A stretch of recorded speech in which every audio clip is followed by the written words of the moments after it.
Surgeon union C B اے بلدی عظمیٰ کراچی اور بیوک سید ذوالفقار شاہ نے کہا ہے کہ عدالتی فیصلے کے بعد additional chief secretary local government اور ان کے ڈپارٹمنٹ کے افسران سرگرم ہو چکے ہیں، لیکن ٹاؤنز انتظامیہ کی اکثریت تاحال اپنے ریٹائر ملازمین اور وفات یافتہ ملازمین کی سروس پروفائلز بمع مکمل متعلقہ کاغذات کے تاحال جمع نہیں کروا سکی، جس کی وجہ سے additional chief secretary local government کی وارننگ کے بعد ایک ہفتے کا وقت دیا گیا ہے۔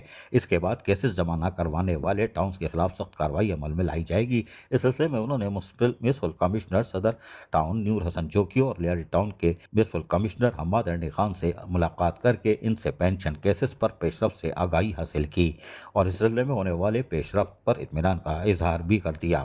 انہوں نے تمام ٹاؤنز انتظامیہ سے پینشن کیسز کو 5 روز کے اندر اندر لوکل گورنمنٹ ڈپارٹمنٹ کو ارسال کرنے کی ہدایت کی۔ اس سلسلے میں انہوں نے کاغذات کی تیاری سے بھی باقاعدہ آگاہ کیا۔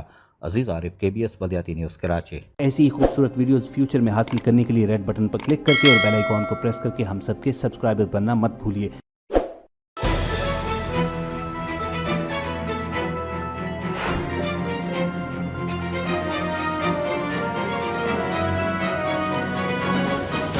KBS بلدیاتی نیوز